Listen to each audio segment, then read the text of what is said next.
let's talk about the third time here, and I had kind of unique because this is a brother from your same background. This is my brother. Yeah. We grew up together, right? So we start beefing over territory caused by Jaco Padilla. Jaco Padilla tells me we want to do a business transaction in Artesia. We'll put dope in there, but you have to have money to get in. So he says, go tell Darryl that, that we're going to do it. And he's got no money, so we're going to do it, because you have to buy in, right? So me and Darryl get in a fist fight over that, right? How are you going to exclude me from business in the hood? But we got no money to buy in, bro. How do you want us to just give you what we earned? And we got in a fight, right? After that, we quash it. In a prison cell? In a prison cell. In the prison cell. They come in, pepper spray us, they separate us, and they want to move me. They move me out of the block that same day, right? And I tell them, I got to go back. There's no way you're moving me out of here. And the counselors go, they come over to me, and they say, you can't go back. We're going to separate you guys. You can't be together. I said, no, absolutely not. We're going to have problems. You are not moving me like that. There's no way. So they brought me back the same day, and they put me in an empty cell, and Darryl's in an empty cell, and we agree, okay, we quash it. We don't go out to the organization with it, because we could get killed literally for raising our hand to a brother, right? He could say I raised my hand to him. I could say he raised his hand to me, and it's going to be a political war. And I couldn't stand any more politics from that point. I was already weakened, right? Which is something I think he understood. And we agreed. There were 5 brothers there. We went to all the brothers, said it's personal between me and him. Whoever won, whatever it is, we'll deal with it on our own, right? So we talk, we tell them, okay, check it out.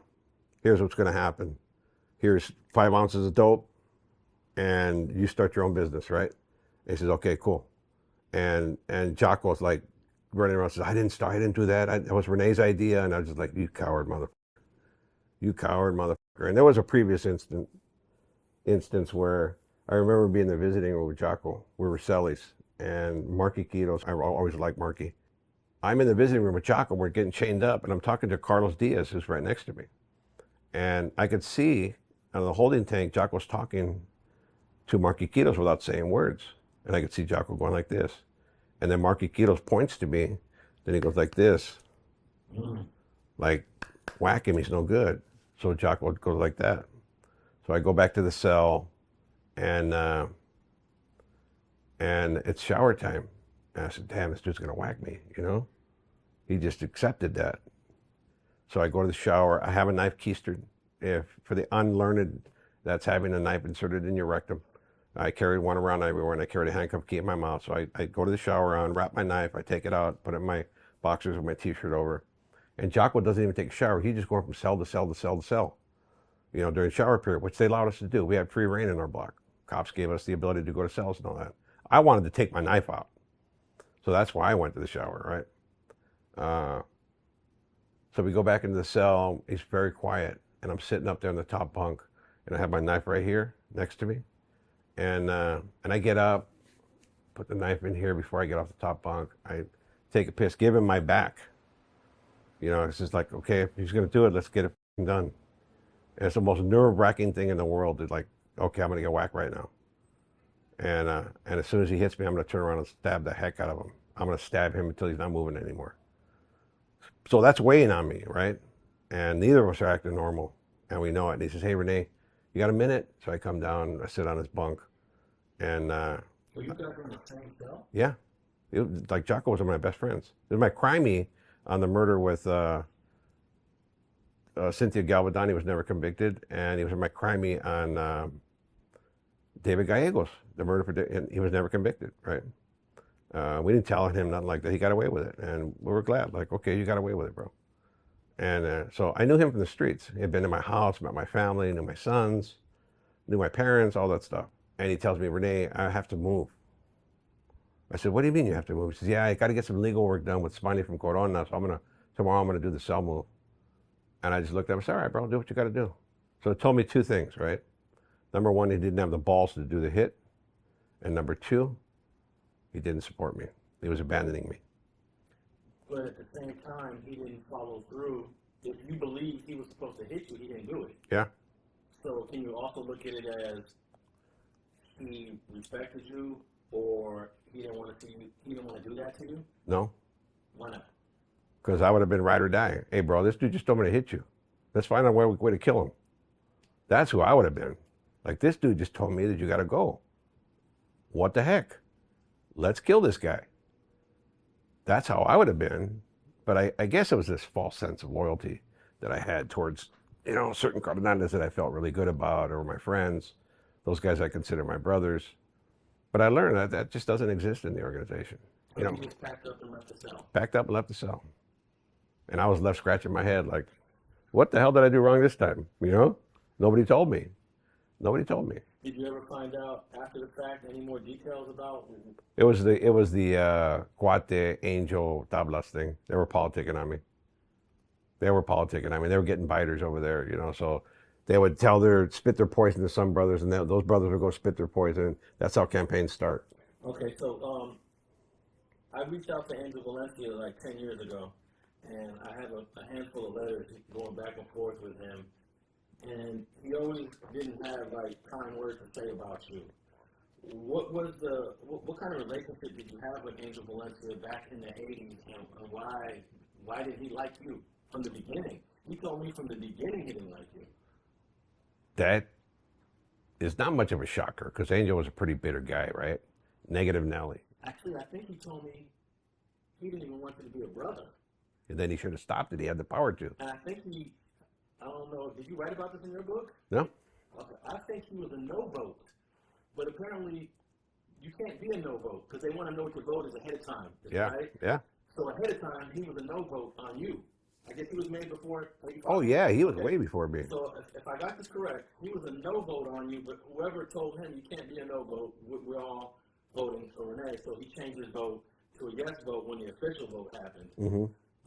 So what's the whole deal between you and Angel Valencia? Don't ever know. Didn't ever know, because he was my next door neighbor in the shoe, and he used to slide me heroin, and we get high together, and I think, well, here's what I got to say about that. Right, first, I think it's easy to say things when the person's not present, right?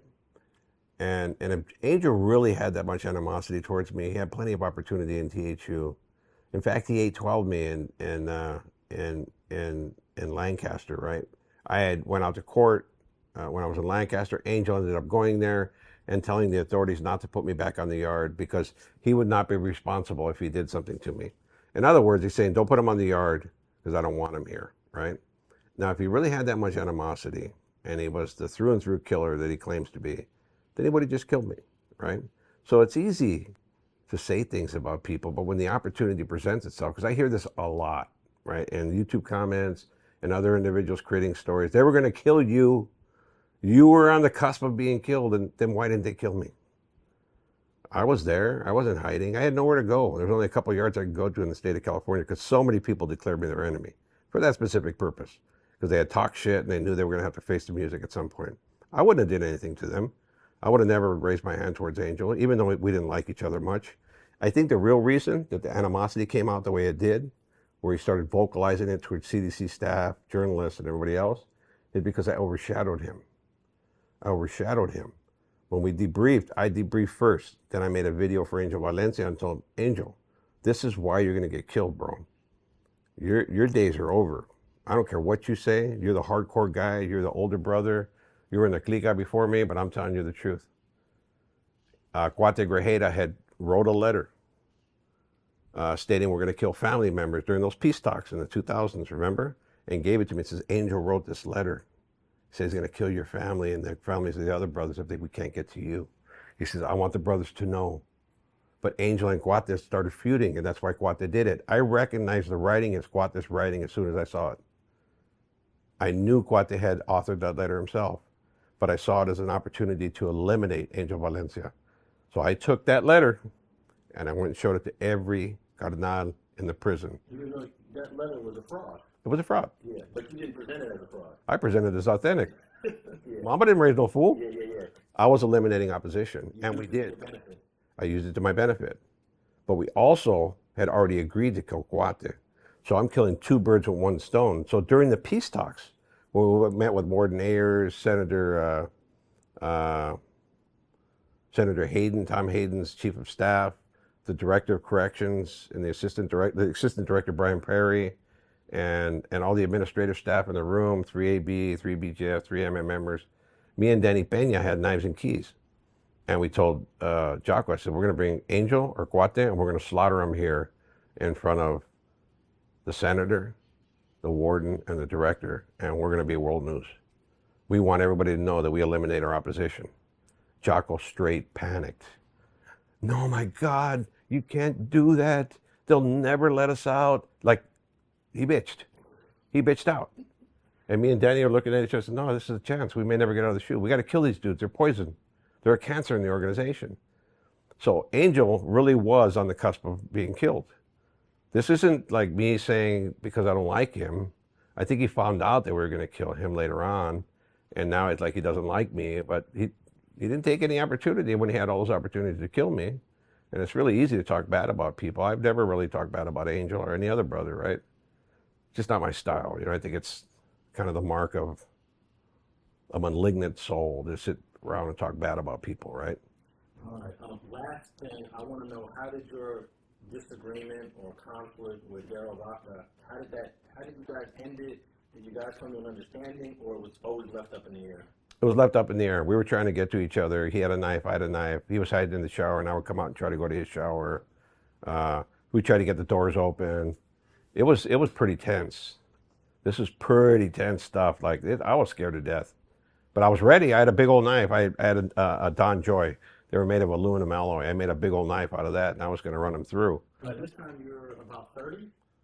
About 40. Oh, you're about 40. About 40 years old. That means he's in his 50s? No, he's only about 2 years older than me. Okay. We're about the same age. Okay. We're about the same age, and but I already had come to the realization that I had no more political support. Darryl was my last, you know, and I knew symbolically that my reign in the organization had come to an end. Okay, so those are the 3 times Rene Enriquez was in the hat, and out of all these people that were involved in these 3 different times, Darryl's still active? Darryl's still active. He's on the council. And is Cuate still active? Cuate's done. He's done. His whole family's done. He survived that incident. He got stabbed though. Okay. He got stabbed in the county jail before that. So the only person that's still around walking, like of these 3 times he was in the hat, Tablas is still around. Tablas is still around. Yeah. Yeah. But most of these people, 90% of the people we just talked about, They're gone. They're dead. They're PC. They're no good. They got hit. All right, that's my time for now. I hope people enjoyed this video. The 3 times Rene Enriquez was in the hat. I'm going to try to get Rene to pull up on me again. Leave a comment below. Let me know what you want me to ask him next time. Thanks for pulling up, Rene. Peace out, folks. Glad to be here.